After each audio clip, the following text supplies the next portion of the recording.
Hey, welcome to the Nerd Chapel. My dad is in the hospital right now with a heart condition, and I'm on my break from being there with him and needed a sense of normalcy. So here we are. Yep. Today we're visiting with the doctor. All right. Day 8. Do you know of or know the doctor? By Nathan Marchand. They worship me in vain. Their teachings are but rules taught by men. Matthew 15:9. Rose Tyler was having a weird day. Mannequins came to life and tried to kill her at work, but she was saved by a fast-talking man with a northern accent, because lots of planets have a north, who called himself the Doctor. Then the shop exploded. She did what most millennials do, sought answers on the internet. Finding a website dedicated to the enigmatic doctor, she arranged to meet the site's proprietor, Clive.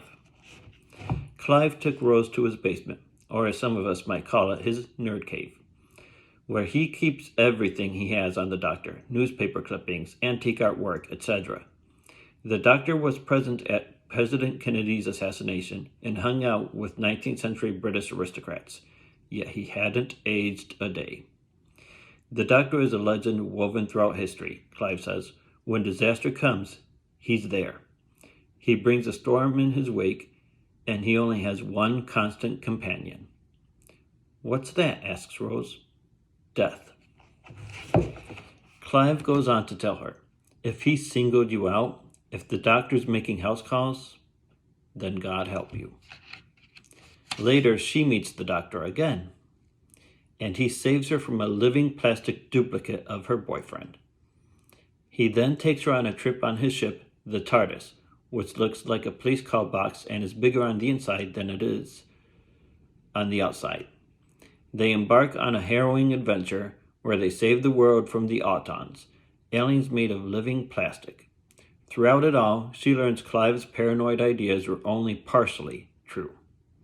The doctor isn't a crazed killer. A lunatic for sure.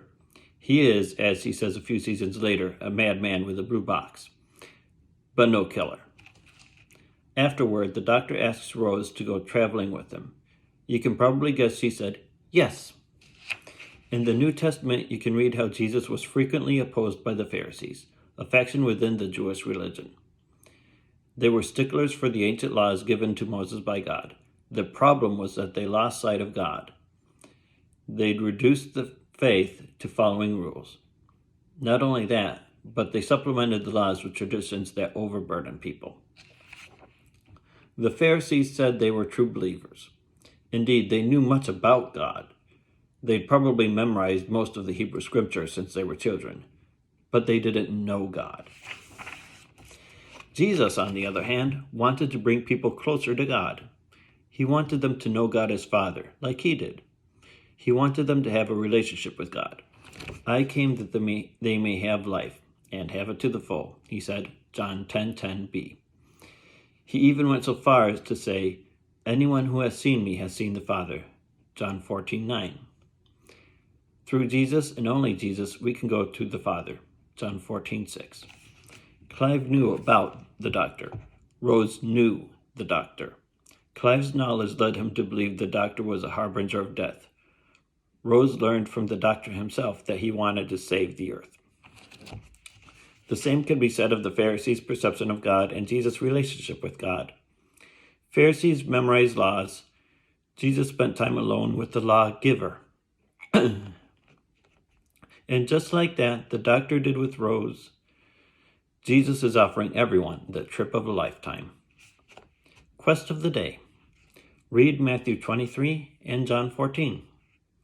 Reflect on whether you know of God or know him. Spend some time alone with him. Journal about it. Feel free to find the Nerd Chapel socials on Instagram, Facebook. Check out our Patreon page if you want to support our work out at conventions. And keep my dad in your prayers. Keep my family in your prayers. This is a big deal. I mean, it's his heart. So, but have a great St. Patrick's Day weekend.